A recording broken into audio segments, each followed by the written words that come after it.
Welcome to the 327th of the COVID calls. This is a daily discussion of the COVID-19 pandemic with a diverse collection of disaster experts. My name is Scott Gabriel Knowles. I'm a historian of disasters at the Korea Advanced Institute of Science and Technology. I'm coming to you live from Daejeon, South Korea.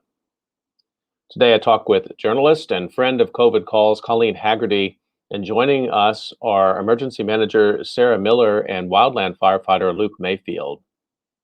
Just a reminder, you can usually catch COVID calls live on weekdays at its new time of 6 p.m. Eastern Time. Just go to the COVID Calls YouTube channel to watch. You can also hear COVID calls anytime, recorded as podcasts on Spotify, iTunes, Podbean, or anywhere you get podcasts. You can keep up with COVID calls via Twitter using the handle @USOfDisaster or @COVIDCalls. Please do help spread the word and send suggestions for future guests and future topics, and please feel free to suggest yourself as a future guest. As of today, August 24th, 2021, there are 4,445,540 deaths from COVID-19 globally. That's according to the Johns Hopkins University Coronavirus Resource Center. Instead of continuing to read the death statistics from individual countries, I've actually been featuring COVID metrics that people would like to think about that go beyond death totals or infection rates. And I really appreciate the many responses that people have sent in on these. I'd like to read a couple. These are COVID numbers that people would like to know that go beyond the death statistics. Jacqueline Wernemont, who's also a friend of COVID calls and has been a guest, said, "I wish we had a way to number and name the futures lost. I'd like to mourn them and say goodbye rather than feeling haunted by what almost was." Another response from Twitter user @Nurse on the Run writes, would like to know the impacts on healthcare and public health workforce, the number who died, burned out, and left the field, plan to leave, and worse, the number of students that did not graduate last year or this year, or if their hiring was modified due to the lack of clinical experience, including EMTs, medics, and therapists. These are COVID numbers that people would like to know. I've been reading a life story or a story of advocacy for those impacted by the pandemic, and I'd like to continue that now. Headline is, "After working on a fire in Colorado, firefighter dies of COVID." The author is Bill Gabbert. This appeared April 24th, 2021 in Wildfire Today. A firefighter who had been assigned to a wildfire in Colorado in 2020 died after battling COVID-19 in a hospital for 6 months. This comes from information released by Laramie County Fire District 2. It is with great sadness that we announce the passing of Charles Chuck Scottini. Chuck passed away peacefully with his family by his side on the morning of April 24th, 2021, after a long 6-month battle with COVID-19. Chuck contracted COVID while on a wildland fire assignment in Colorado and was quickly moved to University of Utah Hospital, where he stayed for 6 long months trying to recover. Chuck has been a firefighter with Laramie County Fire District 2 since 1998, where he currently held the position of assistant chief. Chuck was our Mr. Fix-It, our mentor, and was a wealth of knowledge to the fire service. He will be dearly missed by all. We will release information on a memorial service at a later time, they wrote. The Oil City News reported that earlier this week, and again, this is April of 2021, emergency personnel in Laramie and Cheyenne had honored Assistant Chief Scottini as he was transported from Utah to hospice care in Cheyenne. Laramie County Fire District 2 was established in 1945 and protects about 1,100 square miles north of Cheyenne, Wyoming. Our sincere condolences go out to the family, friends, and coworkers of Assistant Chief Scottini.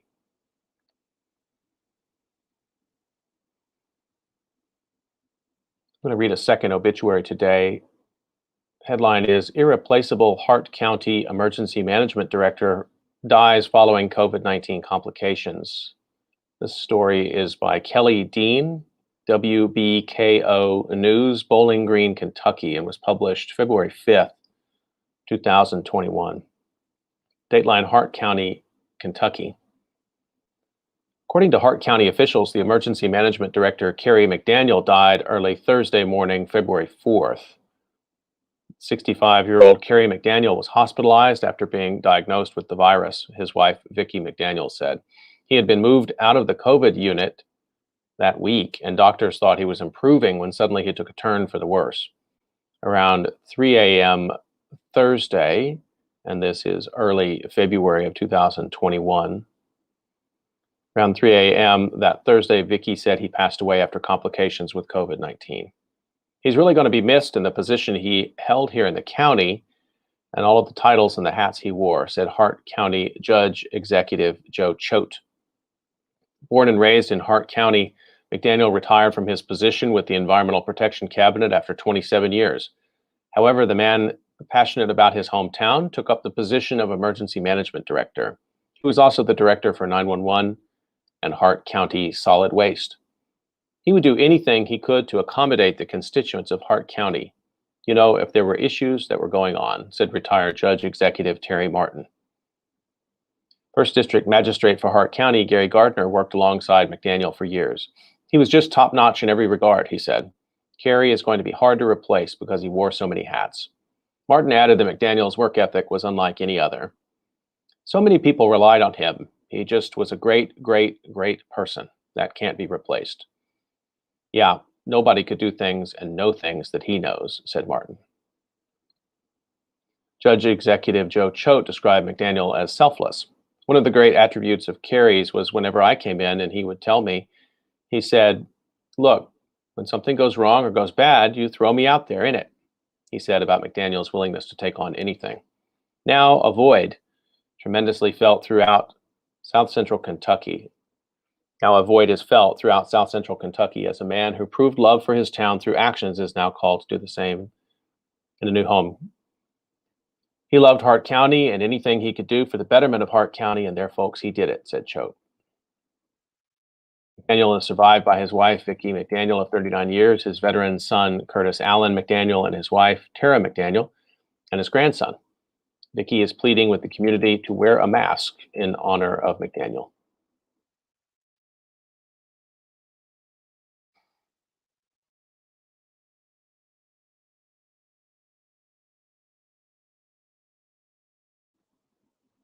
Okay, I'd like to turn to my conversation for today. And this one has been a couple of months in the making, and I'm really excited that we're able to bring these guests together. Let me introduce them to you. First is COLLEEN Hagerty, returning to COVID calls. COLLEEN is a freelance journalist telling narrative stories through video, print, and social mediums. Much of her work reflects how global communities are reckoning with our changing climate, social dynamics, technologies, and politics. You can find her bylines across BBC News outputs and on Vox, High Country News, US News and World Report, Business Insider, and others. She also has a weekly newsletter about disasters. Sarah Miller is a certified emergency manager who is currently a consultant and the interim chair of the Homeland Security Emergency Management Program at Pierce College. She most recently served as the emergency management coordinator for the 16 cities, one tribe, and one island of South King County, Washington. Previously, she was the emergency manager for the city of Auburn, Washington for 9 years. Her 30-plus years of public service includes 12 years as a public safety dispatcher and 9 years as a search and rescue volunteer.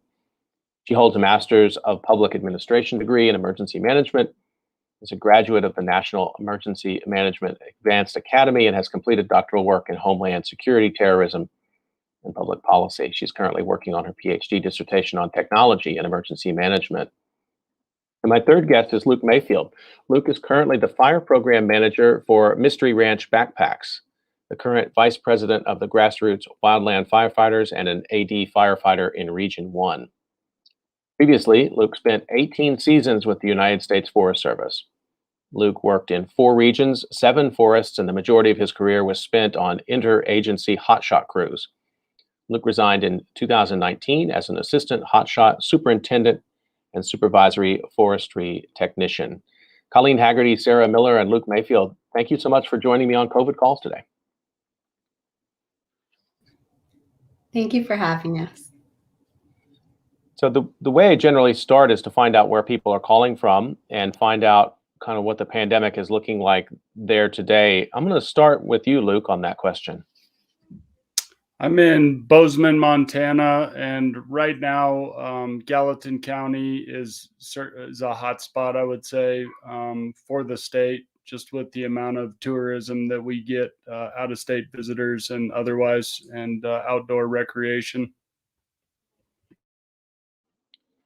And any sense of the vaccination process there, Luke? Is it um, something that I know you don't go down the street asking everybody if they're vaccinated, but are you able to get a sense of what the rates might be there?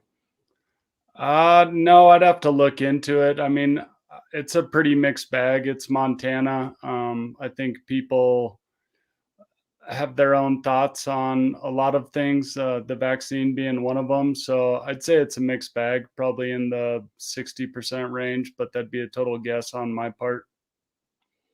Sarah, let me bring you in on this same question about where you're calling from and the pandemic there.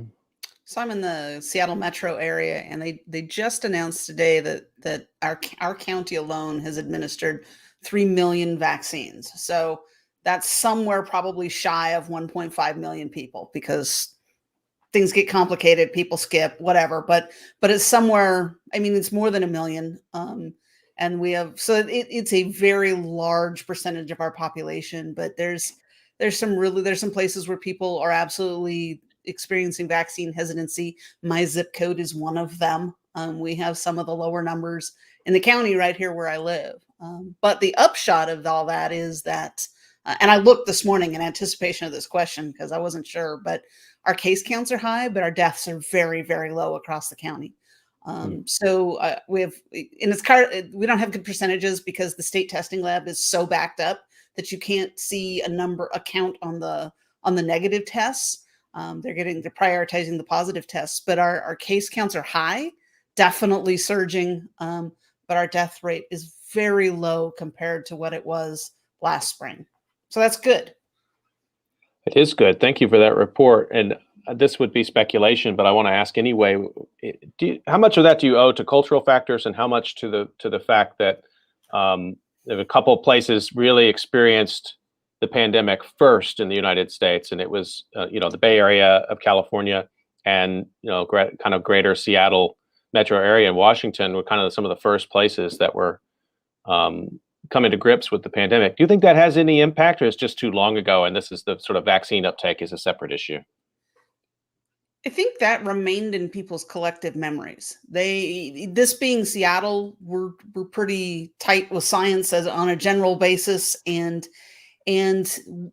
people were ready and anxious and wanted the vaccines. I was working in a mass vaccination clinic for the city of Seattle the day that the emergency use authorization happened for 12-year-olds. We were not planning to vaccinate 12-year-olds that day. Our plans changed as they lined up outside the door because people wanted vaccines here. And the tough part was that when we had the greatest demand is when we could get the least supply. And by the time we could get the big supply, people had already gone all over the place to get vaccinated. People went to other counties where the rates were much lower. People drove 3 or 4 hours to go get vaccinated because they could find vaccines, and then they came back home. So there's a bit of both of that. I think the collective memory of, whoa, the first cases in the country happened right here. The first reported cases in the country, because, there are probably more, but they were right here. They were one county to the north. And so I think people lived with that memory and with what that did in our county right off the bat. So late February last year, when nursing homes were experiencing extremely high case counts, fire departments and police departments were being quarantined because they didn't know that they had been exposed. That memory did not go away for people, I don't think. And so they were beating on the doors wanting vaccines. I wonder, Sarah, if you wouldn't mind sharing with us maybe one of the strongest memories of this time period for you. Yeah, when my sister's entire family got COVID. It had nothing to do with anything else, but that's that gut punch. You're like, people are being as careful as they can, but they work in critical infrastructure, and they were exposed at work, and their whole family, like somebody got sick at her house and she kept her entire family in her house, some of whom didn't live there, because by then they're like, oh, well, we're all exposed. We're going to get it. And she kept them all there. And it was, I don't know, 3 weeks before everybody got the all clear, and even longer. It was a month for one of them. And so that resonated really quick across our family. Thanks for sharing that. Luke, I want to ask you that same question, if you don't mind. It's kind of an impossible question to answer, but is there a memory that stands out for you in this past 18 months? For me, yeah, my step-grandfather was the first fatality east of the Cascades in Quincy, Washington. So having that happen, and then yeah, just kind of the memory of the world shutting down relatively quickly. I'm sorry to hear about your grandfather. Thanks for sharing that. Colleen, I'm gonna bring you in now and ask you first if tell us where you're calling from and what's looking like there, and then also this same question about sharing a memory. I've had you on several times, but I've never asked you this. Sure. And the first time I was on, actually, I was also where I am today. So I was in Pennsylvania at the time, almost exactly a year ago. I'm back here now. And I was looking back. I remember I was talking about how high the cases were here. And when you look today, they are significantly higher. I mean, it's more than double what they were this time last year. So it all goes to what your perspective of high is and how that has changed over the past year we've had. But I will say at the same time, Pennsylvania has seen an uptick in vaccinations this month compared to last. So there has been some progress on that front. And then, yeah, let me think of a memory. I mean, for me, I think a big moment was the first time I went out reporting as this was all sort of happening. You know, the first week of March, it was a lot of work I had been planning to do that was being canceled, that, you know, travel was being rebooked for a few weeks later. Of course, that did not work out, but I had gone, I think it was the first weekend after the speech that was given by President Trump, sort of saying this is real and everything needs to change. I'd gone to a community in Los Angeles where a lot of unhoused residents were protesting, and they were actually going and moving into some vacant houses. And they were saying, you know, we can't be in shelters. There aren't plans for us. We have nowhere to go. You're telling us not to be outside, but you're not giving us other options. And I think it was a really big moment for me in realizing how unprepared we were and how many people, you know, just were going to be in these really difficult situations, and the support that just was not there for people at this really critical moment. And I think that's stuck out to me because certainly it's something we've continued to see as the months have gone by. When would that have been? I think it was March 14th, it would have been. And I just remember it was, you know, it was a fairly large group of people. It was a press conference, and it was just, no one knew how to talk to each other even, you know, no one knew how close to get. We were outside, but then it started raining in Los Angeles. So no one knows what to do with that on a good day, but we went inside. It was so strange on so many levels. And I mean, just really, I remember going home after that and just wondering the next time I was going to talk to someone in person even. So let's get an update from you, Colleen. Thank you for sharing that, and that detail you said at the end. Like, we didn't know how far to stand away from each other. I mean, it wasn't that long ago that we were operating with that kind of total cognitive dissonance, as much as we've habituated ourselves to it now. That really sticks out to me. So what's happening with your newsletter? Tell us about that. We should get an update on that and make sure everybody can find it. And then we're going to talk about some of your reporting, which then brings us back into Sarah and Luke's areas of expertise. Yes, well, thank you. I actually launched my newsletter in April of last year, and it was something that I just felt like there were a lot of stories like the one that I've been covering that just weren't being told, or weren't being told in as much detail or getting as much context as maybe they deserved at this moment. So it focuses on disasters and kind of looking a lot at the politics, policies, and people that are shaping them and are being shaped by these events. So I've going over a year strong now.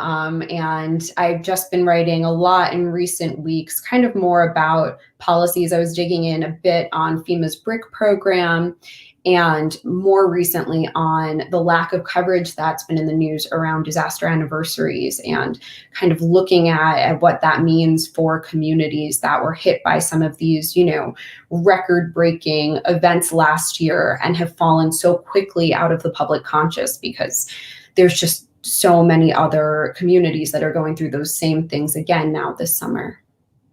I read that piece, and I'm glad you mentioned it. And you write in there, so you're sort of thinking about all of these really, record-setting disasters that happened last year, and you wrote, "These absences surprised me, considering how common disaster anniversary coverage has been in the national newsrooms I've worked in throughout my career. In fact, it was often difficult for me to get work commissioned on an impacted region until that date." So that's one sort of way that the disaster news cycle has organized itself, and now you're seeing something different? Yes, it was a strange newsletter to write because it was something that always frustrated me a little bit, or more than a little bit at times. I mean, I would want to go somewhere and report on what people were experiencing there. I always try to sort of keep in contact with people when these events do happen, and certainly understanding that news coverage does tend to fall off, and the repercussions that has for communities who, still need aid or still need pressure put on politicians, people looking at what's happening there to make sure that the recovery is equitable and that there is action being put behind the words. But this year, it's certainly been different. I mean, I had just done some reporting on the derecho that had gone across the Midwest last year, and talking to my editors about, well, there's going to be a bunch of anniversary coverage. What's something new we can add here? What's something important for people to understand if they're only going to read this one article? And then when it came out, the anniversary day of when that storm had passed across Iowa, there just wasn't a lot in the national media. I mean, and local media has done an incredible job there, but it's recognizing that the national media attention does tend to put that extra pressure on politicians. It tends to get those recovery dollars and aid dollars. And it means a lot to people in communities as well, to know that they're not isolated through this. I mean, that has been something that I've heard everywhere I have gone, is that people feel forgotten, and they feel like even maybe 20 minutes away from their hometown in a lot of these cases, people have no idea what they went through and have maybe stopped thinking about it. I think it's a really good insight, because it's not just the matter of marking a historical date, and there's historians like myself around to help us do that, and fine, but it actually, particularly a year or two after, still serves a valuable political function of agenda setting for recovery. And so if we're starting to see, and I don't know if it's COVID related, we're going to have to spend some time thinking about the causality of this. Newsrooms are stretched. There's a COVID fatigue, which has settled in, certainly. And so how that's impacting the way people think about other disaster recovery, and particularly seeing these rainfalls that have just happened in Tennessee and throughout the Northeast. That's no small thing.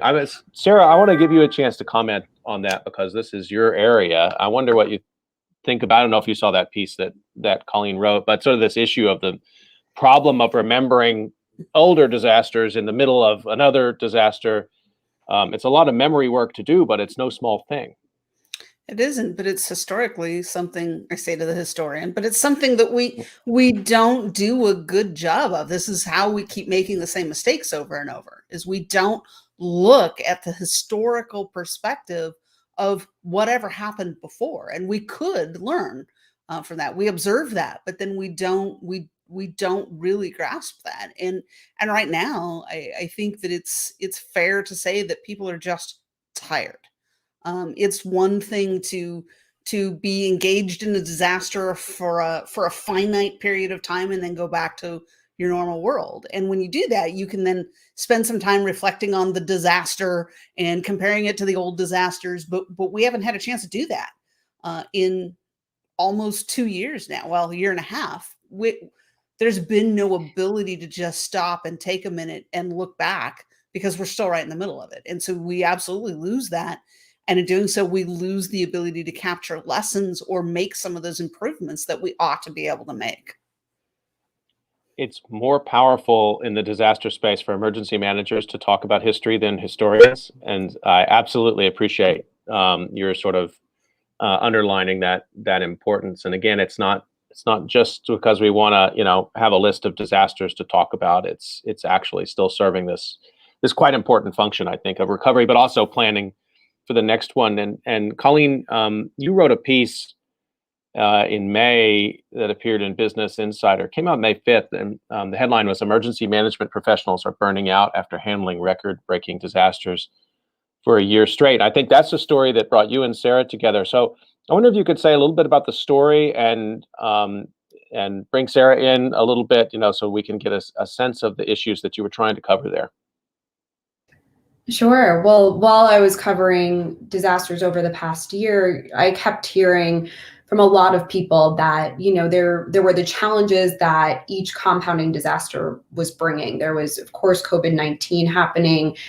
There was, maybe whether it was fires or hurricanes, but then there was also just the fact that people hadn't gotten a break. I mean, like Sarah was just saying, it's been relentless for a lot of people. And I think we were hearing about that a lot for people in some frontline professions, deservedly so. But I felt like we weren't really hearing about it for emergency management professionals who were playing this huge role. And I mean, in May, and as I was reporting this story, these are people who were coordinating largely the vaccine effort in a lot of communities. So it's people who are directly impacting, the trajectory of this virus and having such a critical role. And I just felt like people weren't maybe aware of who was in charge of that, weren't aware of what those people were being put through. And I had sort of put something out on Twitter. I was curious to see if people responded. And I mean,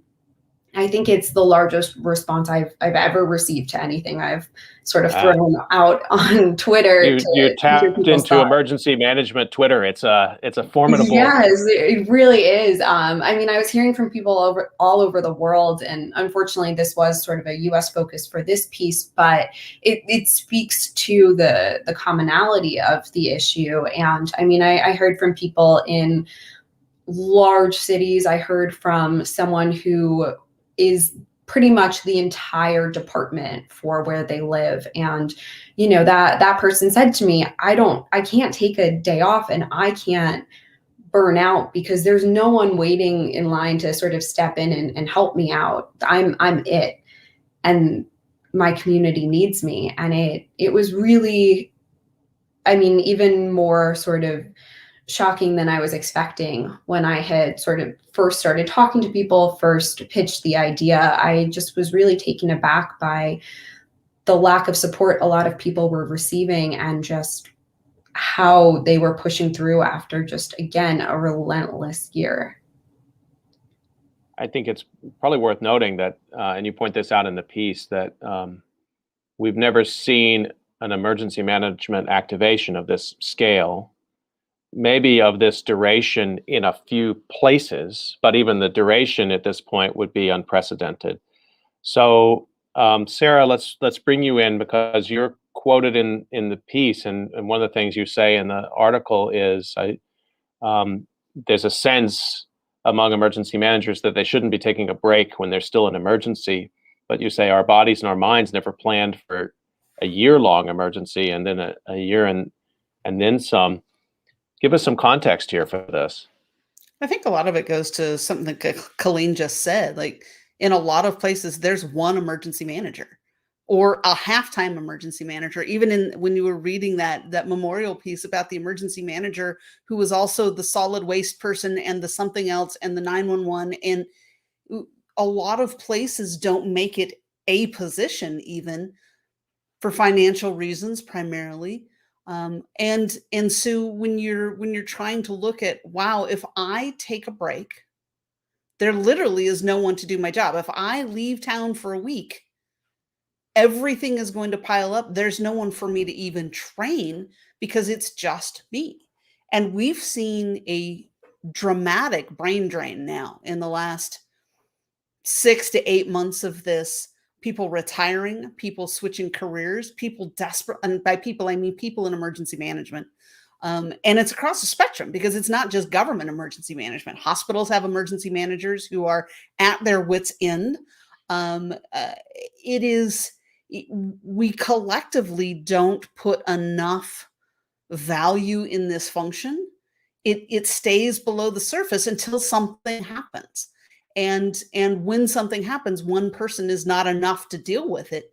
And there's no fixing that in real time. And in this last year, even typically, if you are a city and you need help, you can call your neighbor cities under mutual aid. You can reach out to the state; they can find you some people. If it's really big, the state can reach to other states and find you some people. There were no people this year. We depleted our resources across the entire country, and we still are. We haven't fixed that issue.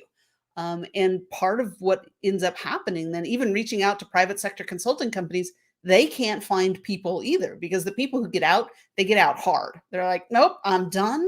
I don't want to do anything related to this anymore. I'm going to take up knitting or make cloth mask or something, but I'm done. And so what the part of that, it has opened up some newer jobs for people, which shouldn't be entry-level jobs, but are. And that causes a whole other level of stress where you're like, oh, hi, we see you just graduated. You have a degree. Welcome to the team. You're now a section chief in our ICS structure. Good luck with that. And I've seen it repeatedly. And that causes a whole different level of stress that people are not prepared for and exacerbates that burnout because they don't have a support network to even turn to. They haven't even made friends that they can call and yell at on the phone because they're just frustrated. And I think that we have to elevate the position, but from a public safety perspective, there's very few of us. If you even look in my city, there's 150 police officers. There's, I don't know, 150 or 200 firefighters. There were 3 emergency management people, but 2 of them have retired in the last 4 months. And now there's 1. And he's a little stressed out because now it's just him. And they're trying to replace them, but money and priorities, and there's lots of hiring, and it's kind of starting to snowball, and I don't know where it stops. Just want to give a reminder that you're listening to COVID Calls. We're talking about burnout in emergency management and firefighting, wildland firefighting today with Luke Mayfield, Sarah Miller, and Colleen Hagerty. Luke, I want to bring you in on this as well.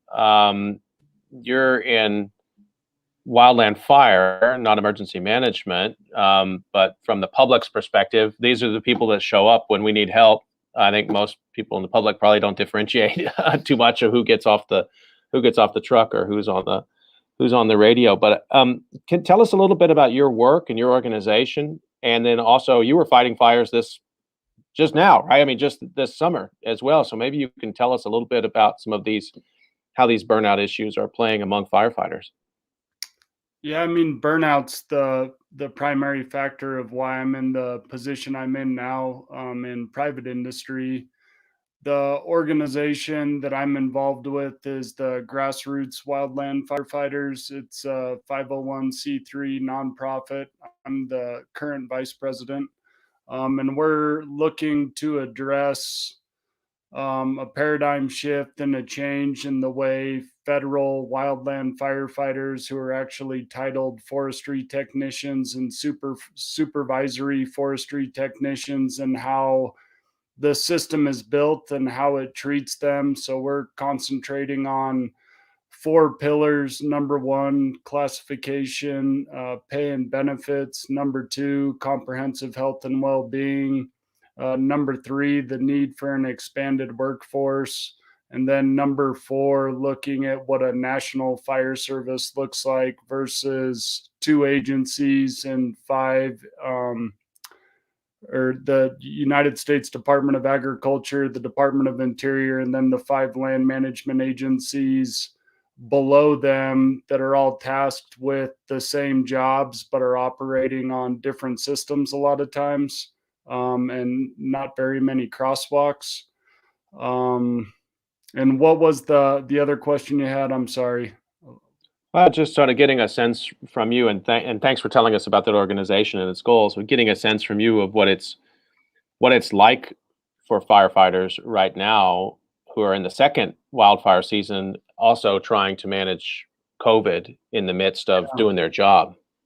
Yeah, I mean, I think at this point, last summer, COVID was fresh in everybody's mind, and I think people were on top from an incident management team perspective to a module perspective and a forest and a district perspective with cleaning supplies, masks, social distancing, operating as a module of one. I honestly think, and just with the fire environment and the amount of fire that's on the ground throughout the West, and that we're in a planning level of 5, on a second back-to-back year of historic fires, people are burned out, and they're just trying to do the best they can when they don't have enough people, they don't have enough resources.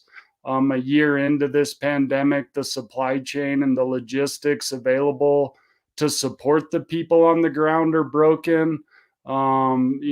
Getting porta potties and paper towels and caterers and adequate food for people that are on the ground is difficult for a lot of folks. And with that being said, I think people have also found ways to treat folks better on the ground, allowing them to potentially get hotel rooms or figure out meals that aren't the normal way of being in a 1,000-person incident command post and align with everybody. So, and figuring out other ways to process, whether you're bringing crews in, checking them in, or demobbing them, how to do that without actually bringing them in, do it remotely. So there's been positives with the poor stuff, but a year plus into COVID and living in that reality, people are burned out on top of what is, an environmental emergency across the West, with towns being wiped off the map and not enough resources to reactively suppress fires and proactively manage the land is difficult. Colleen, just come back to the your article. One of the things you point out in there is, first of all, it's hard to get emergency managers. They feel restrained, I think, to speak openly about the pressures that they're under. I mean, I think it's worth pointing out for our audience how lucky we are to actually have an working emergency manager and wildland firefighter both willing to speak out about the pressures in the fields that they're in. But Colleen, could you say a little bit more about what you uncovered in that sense in the piece? Because I think it opens a way for a discussion for what kind of reforms might be on the table. Sure, and I'll say I ended up giving a lot of people anonymity for that article. I had an even harder time when I was trying to speak with wildland firefighters about the pressures that they're under. I really was striking out a lot, hearing from a lot of people who are on the ground, both for the logistical reasons, of course, that they are busy, they are out there right now, they don't have time to speak to a journalist, and I completely understand that. But also, I think for both, there's certainly a fear of retribution. There's a large concern, not only, professionally, where they aren't supposed to speak to the media, but that people don't want to be on the record saying, I'm burned out. I think a lot of people told me these are cultures that are changing, but really entrenched within there is kind of, you sleep when you're dead and you have a job to do and you go out there and do it, and you don't necessarily admit the toll that it's taking on you.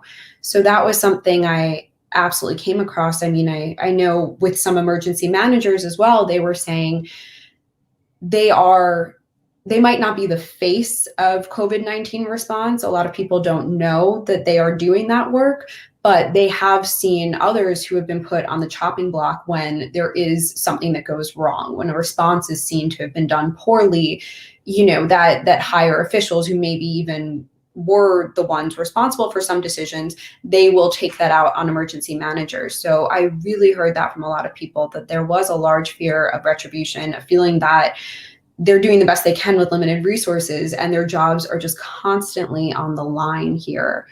And, I think it's also worth noting that for both of these roles, the people who I was speaking with were saying, they're not making a ton of money a lot of times. They're working a lot of overtime. I mean, they're exhausted and they don't feel like there's a lot of options for them to, maybe step out of line. This isn't a job that they have the savings or support to be able to step away from, even though it's something that they're recognizing is taking that significant toll on their mental and physical health. Sarah, I just want to give you a chance to comment on any of that and point out, you're here. We know your name. You're speaking. So it's not everyone, but I think you're especially articulate, and I know that also from social media that you are in talking about these issues. But I wonder, just anything that Colleen was saying there you want to react to. Yeah, a couple of things, and actually something you said, Scott, because you pointed out that both Luke and I are here, and Luke and I also independently pointed out that we don't work for the government anymore directly. And that makes a huge difference in our ability or our comfort level with speaking out on issues.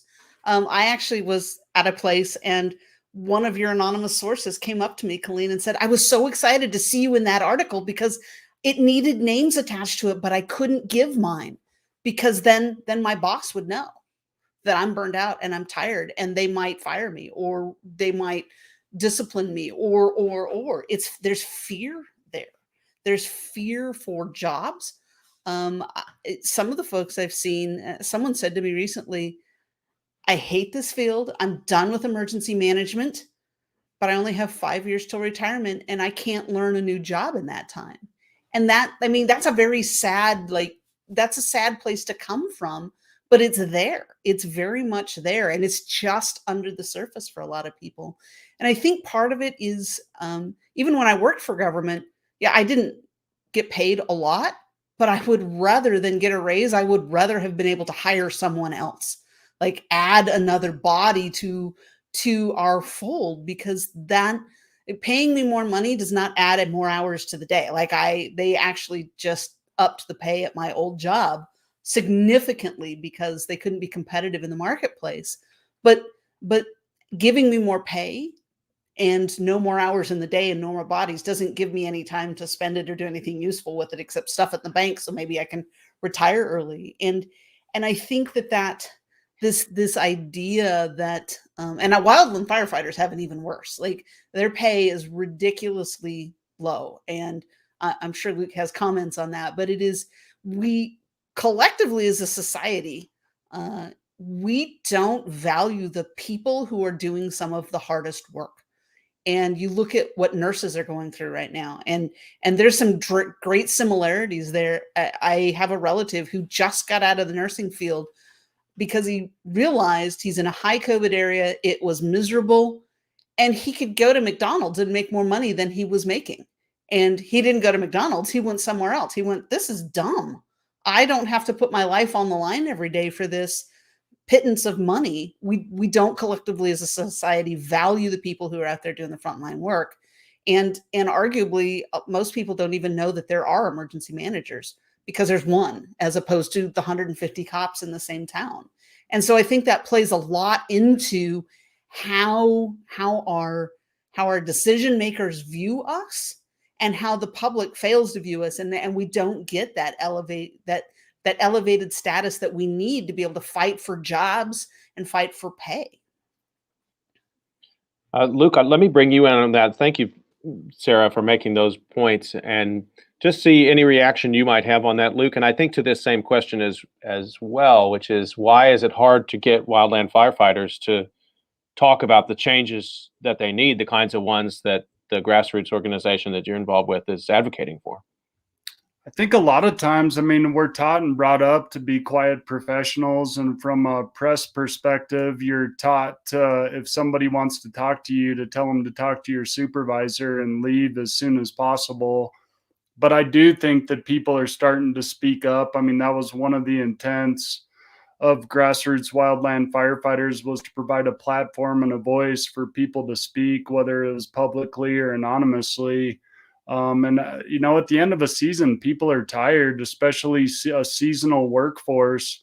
Once they've made what they're going to make during those, what was a fire season, what is now a fire year, then it's time to decompress, be with your families if you have them, or go enjoy whatever hobby it is that you're funding with your wildland firework. And you're just kind of gone and checked out, and hopefully checking in on your friends. And it's a system that was built, maybe the 50s, maybe as late as the 30s, but it was based off of an expendable workforce and a fire season that only lasted 2 to 3 months. Now it lasts almost 12 months, and the need for folks lasts 12 months.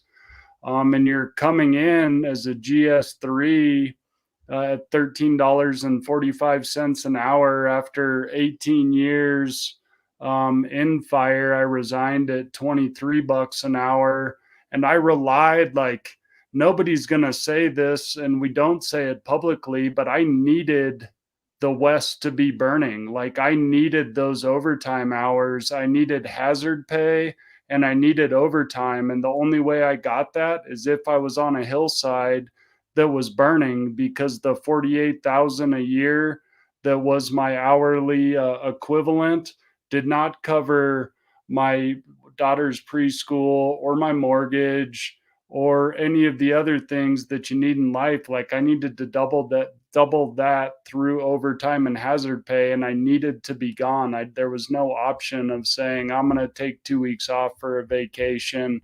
And it just, after 10 years, 12 years, 15 years, 18 years, it works when you're young, when you can have a ton of fun in the winter. But as you get older and you grow up and you get responsibilities, then it becomes a stress. Those family responsibilities and financial responsibilities require you to be gone when you no longer want to be gone, which starts to create the burnout, the mental health problems, the suicide problems, the divorce problems, mental health. Like, I was pretty, always before a season and after a season, I'd say that I was depressed with, I guess, for lack of ever clinical, but like suicidal ideations, like maybe my family would be better off with a life insurance check versus me being around and just having to have those fire checks. And it just is kind of a really crappy cycle where you start to self-medicate and you're just gone. So yeah, it's got to catch up, and people need to recognize that emergency managers in all facets, and there's multiple occupations that need this addressed, but the compensation has to be there to where you're not forced to always respond and feel like you always have to respond. And the system needs to be in place to be able to backfill folks. Just a quick reminder that you're listening to COVID Calls. We're having a discussion about stress and fatigue among first responders, emergency managers today with Sarah Miller, Luke Mayfield, and Colleen Hagerty. Colleen, I want to bring you back in, particularly given what we just heard from Sarah and Luke, which is just hard to hear, honestly, that this is how society treats people who are there to keep the worst from happening to them and to their property. I can't help but think, a part of that, both Luke and Sarah sort of alluding to this idea, and Luke was talking specifically about this idea that there used to be sort of a fire season, a few months, and now it's become a sort of year-long thing. So part of this seems like a sort of professional structure that's geared for a world that doesn't exist anymore, and we haven't caught up to that. Part of it also, I wonder, is about just the way that society, and I think media frames this, I'm not blaming you, Colleen, but I think media frames disasters as sort of a moment in which heroism emerges.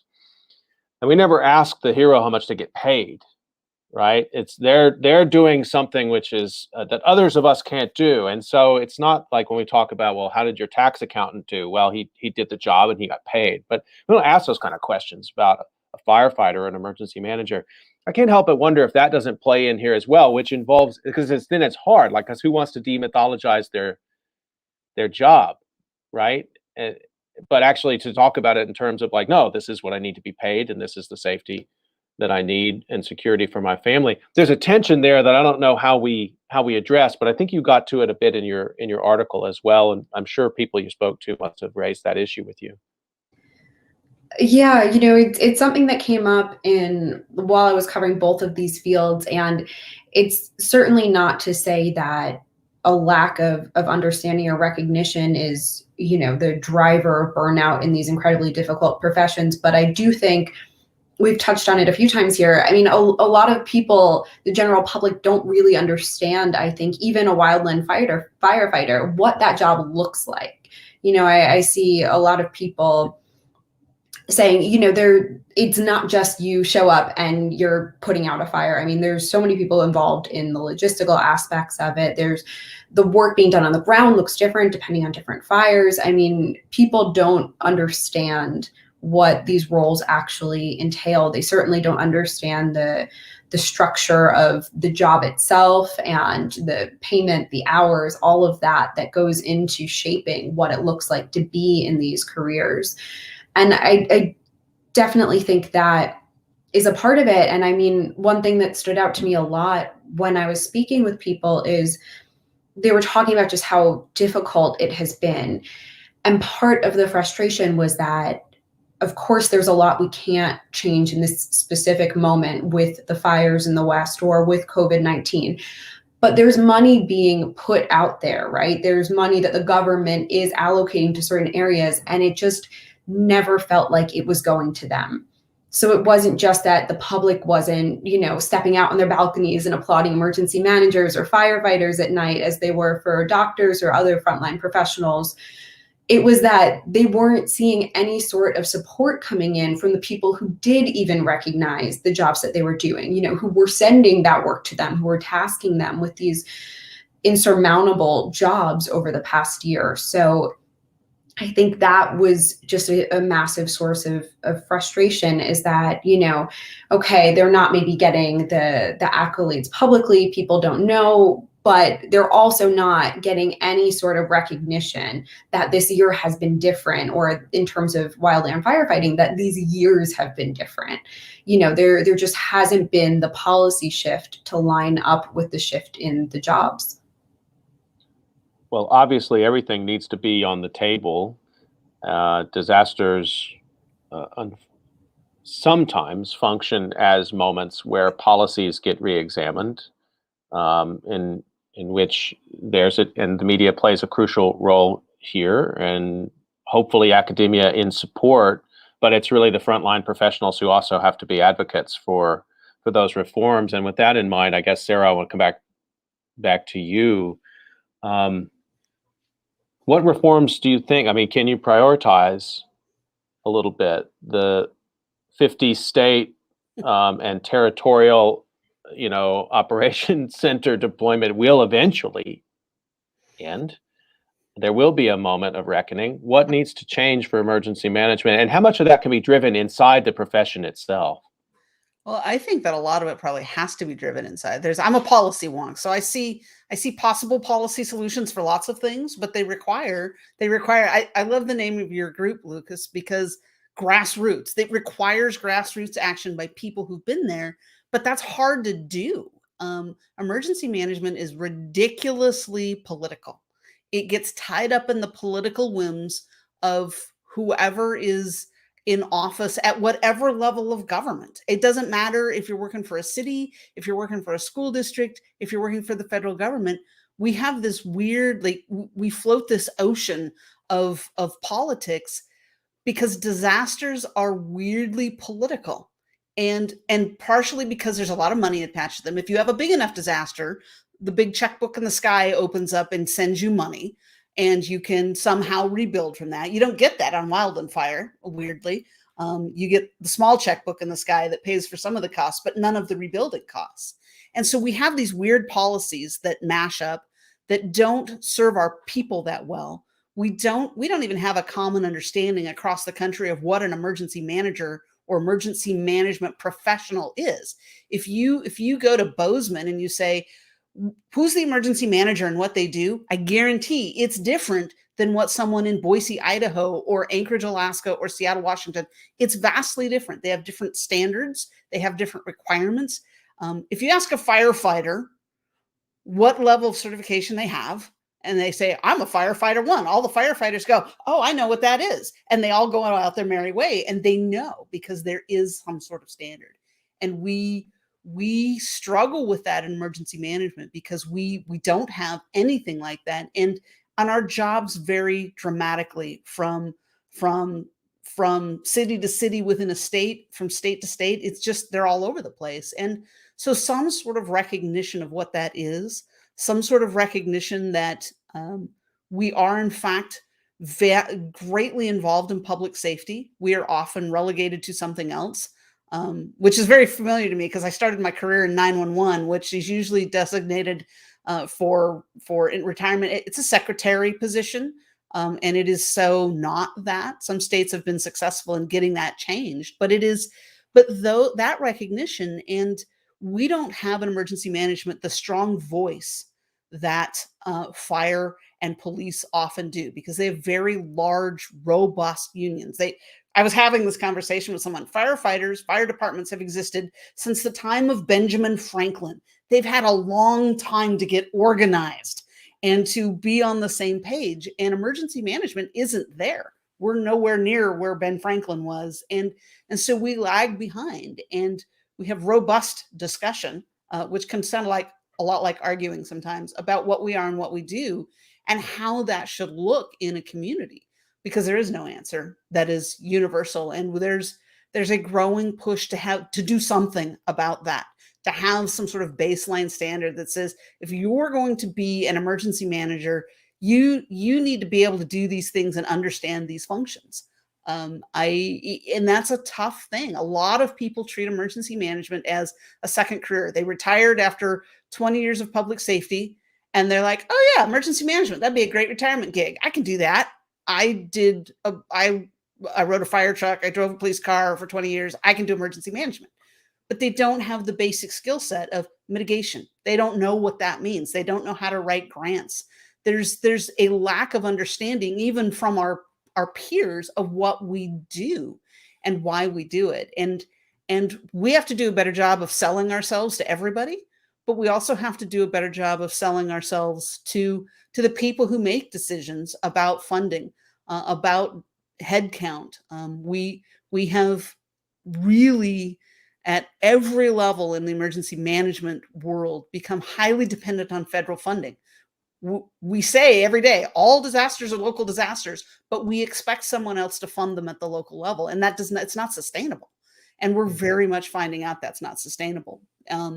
We have to make that switch at the local level, because it is a local problem. Whatever bad thing just happened, it's a local issue. It started local, it's going to end local, and it has to be supported locally. And a lot of our communities are not able to do that adequately. And right now, there's nobody to come help them. Luke, let me give you a chance just to follow Sarah there. Anything you wanted to react to in what she said, and maybe translate it into the kind of wildland fire reforms that you think might be necessary. For example, the biggest infrastructure bill since World War II is moving, I think, last time I checked, maybe through Congress. Is that an opportunity? Are there things in there for wildland fire? I mean, where are these reforms going to come from? And I'm particularly interested, Sarah talking about what can come from within the profession, like the people doing the work, and what can't. And that sometimes gets a little confusing and exhausting, I'm sure. Yeah, I mean, we've had discussions with people at the Washington office level about what can be done administratively, but then it's on us, grassroots and boots on the ground, and and people doing the job to push for the legislative change that allows for the funding for the administrative portions of it to be enacted on the ground. As far as the infrastructure bill, there's parts that have been, a lot of the issues that we're advocating for aren't new. They've been around for 30 plus years, or at least recognized by folks. I think we've done a great job of highlighting them and putting tweaks or changes that match the current environment. But we were able to provide assistance in that language, which will put upwards of a $20,000 pay bump for wildland firefighters, occupational change from forestry technician to wildland firefighter, which will be awesome. And there's also a piece in there. I think they might have taken the monetary allocation out, but the mandatory requirement to stand up mental health programs and comprehensive well-being programs. And starting from Biden's speech a few months ago, the bonuses that folks are getting right now to bring them up at least to $15 an hour. I'd say that was the tourniquet. The infrastructure bill is that transport to a next level of care. And then we're working with a couple members of the House right now on a bill that I would say is that recovery from your next level of care and exit from the hospital. So that stuff's all exciting. But the infrastructure bill, for those reasons, wildland firefighter specific, which that's reactive at this point. We suppress fires after people have seen smoke in the air and towns are being threatened or being burned to the ground. The proactive part of that is land management. And right now we have land management agencies with a fire problem, or we have fire agencies with a land management problem, depending on how you look at it. We have to manage the land proactively to get to a point where we don't need this robust suppression workforce, and all of it's interrelated and has to be addressed simultaneously. And I think steps are being taken to do that. Sarah, is there anything moving through Congress or at the state level? And you said you're a policy wonk, which I greatly appreciate. So you're keeping an eye on what happens in state houses as well. Anything that's gives you some hope that some of these issues in terms of emergency management are being raised? I'm impressed that Luke's pointing out the pay issue, but also mental health becoming sort of mandatory feature of services for wildland fighters. Anything like that for emergency management? Not at the moment, no. I think that we will see some benefit though from the infrastructure bill, because ultimately, if we can use when you rebuild old crumbly infrastructure, it's less likely to disintegrate out from under you. And so we call it mitigation. But when you can do mitigation, it makes the job of the emergency management people easier, because right now mitigation money, like you might as well, it's like a fist fight to get mitigation money. And a lot of places don't even try because it's so complex. Even with BRIC, it's just incredibly complex and incredibly limited, and it's not worth people's time. And if we can just start funding those things and not having to have a fight over whose bridges are most important, if we can start fixing infrastructure as a whole, it does make our jobs easier. It gives people some breathing room to know that, oh, you know what, we were able to do earthquake retrofits on half the homes in our community. Now they won't fall down in an earthquake, or they'll fall down less. But these are long-term solutions. There's not a quick fix on the horizon for any of this. Though I will say there's clearly a recognition of the role that emergency managers can play. I have seen organizations open new jobs. I have seen existing organizations up pay. It's not an organized effort by many means, but it is happening. I just hope that it's not too little too late. I hope we can stem this brain drain and keep some of the talent here, so that there's something, so that we're not starting from scratch. I love my colleagues and I want them to stay and make this profession better. You only do that by finding ways that they can be supported in their careers, and that comes locally. And so I hope that happens. Colleen, I have to say that listening to Luke and Sarah reminds me why I could never do your job, because how we could take these stories and these imperatives and get that message across in 1,000 words. Like I want to write 10,000 words after what we've heard today. But it is really important. I mean, again, just to come back to what you've been doing with your work, Colleen, and get you to react to anything that Luke and Sarah have said. I mean, this just has to continually be out there. These stories have to continually be out there, and they're fighting for public attention in the midst, just to come back to something we were talking about earlier, a complicated disaster calendar in a regular year in the United States, and now in the context of COVID. How do you break through and grab people's attention for 30 seconds to get them to read about this and realize that these are real people working hard, and it impacts their lives as well? Yeah, I mean, to kind of bring it full circle, when we were talking about disaster anniversaries earlier, there was a point where that was really it, I think, for a lot of the coverage, especially on a national level compared to more local. Something would happen and you send out everyone, and it's live shots as things are on fire, as sort of the dramatic moments are happening. And then the second that, everything sort of starts smoldering, the media generally leaves. I do think we're seeing a shift in that to a degree. I think people are sticking around, but I do think it's become difficult to sustain that attention in the long term. But I mean, the fact that I was able to write an article about burnout among emergency managers, I don't know if that's something someone would have accepted from me a few years ago, because I think they would have said, give me doctors or firefighters only, give me someone whose name is more publicly recognizable. So I hope that indicates there's a bit of a shift in people understanding a bit more the importance of these roles. I mean, I think seeing people talk about the challenges that federal firefighters are facing, there's been I don't think there ever could be too much coverage, but I think there was a lot of national coverage around that, especially when President Biden was speaking about it. So I think the challenge really is keeping it sustained over time. And it's a really difficult challenge, but I mean, a critical one, because a lot of times it is for communities that are impacted by these events. I mean, it's not the first month always even that's the hardest. There's of course the devastation of having your community hit by a disaster of some sort, but it's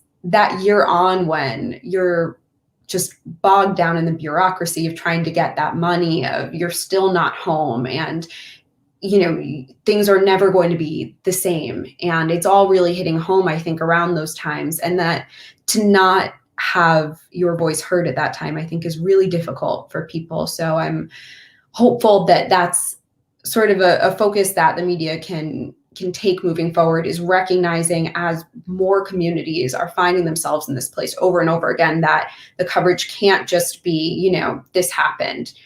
Maybe a year from now, here's an inspiring story. Those are great, but we need to also talk about what sort of support these communities need in the long term.